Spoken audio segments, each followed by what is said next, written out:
Pada bagian ini kita akan melihat untuk bagaimana manajemen daripada sumber daya dan siklus penggajian.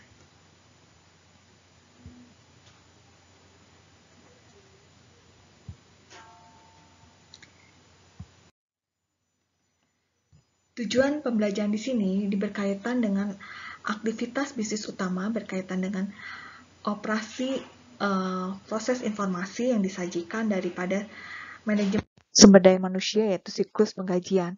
Kita mendiskusikan pengambilan keputusan kunci yang dibuat daripada siklus penggajian dan mengidentifikasi informasi yang diperlukan untuk mengambil suatu keputusan. Mengidentifikasi juga ancaman utama daripada HRM, siklus penggajian, dan mengevaluasi kecukupan daripada variasi internal kontrol prosedur yang berhubungan dengan hal itu.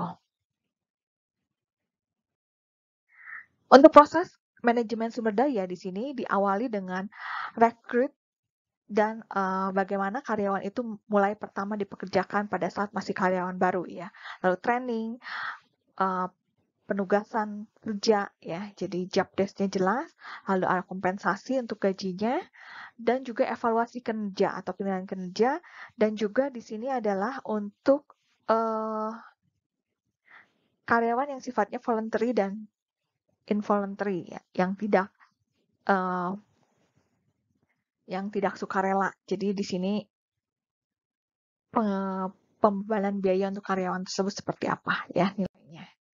Lalu untuk aktivitas siklus penggajian, berarti kita sebagai bagian penggajian harus memeriksa di sini adanya update payroll master datanya, memvalidasi waktu dan data kehadiran. Sumber dokumennya adalah waktu kerja atau timesheets. Menyiapkan penggajian, payroll register dan deduction register untuk pengeluaran penggajian, pengeluaran pajak, dan berbagai pengeluaran lain yang berkaitan dengan gaji. Proses yang berlangsung di sini untuk 3 proses, yaitu update master payroll data, validasi waktu, dan data kehadiran, dan menyiapkan penggajian. Ancamannya di sini adalah tidak terotorisasi untuk perubahan daripada master payroll datanya, data penggajian yang masternya. Lalu ketidakakuratan daripada update master data, ketidakakuratan untuk masalah pencatatan waktu kerjanya dari data kehadiran, lalu error daripada proses penggajian. Kontrolnya di sini, berarti di sini ada kontrol untuk akses dan pembagian tugas. Data di proses ini selalu terintegrasi dan ada pengawasannya, dan ada review dari supervisory, lalu juga sumber data otomatis untuk menangkap data, integritas daripada proses data yang terawasi, dan review supervisory.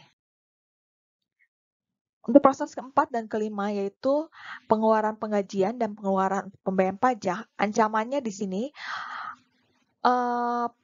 terjadi pencurian atau kecurangan daripada pembagian cek gaji ya, ketika pembayarannya menggunakan cek, atau terjadi kesalahan ketika melakukan pembayaran yang tidak tepat waktu, pembayaran yang tidak akurat. Pengawasannya di sini pembatasan akses ke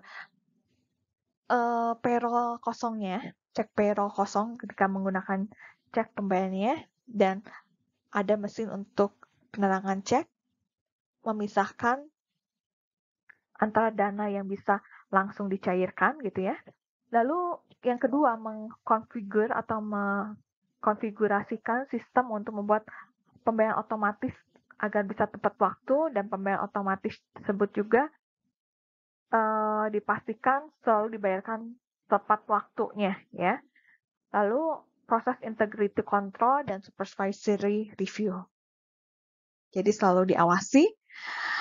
Di sini kata kuncinya itu berkaitan dengan human resource management, knowledge management system, waktu jam kerja, penghitungan dari kartu kerjanya, payroll register, ada pengurangan register, earning statement, laporan pendapatannya, payroll clearing account, flexible dan benefit plan, payroll service, dan professional employer organization.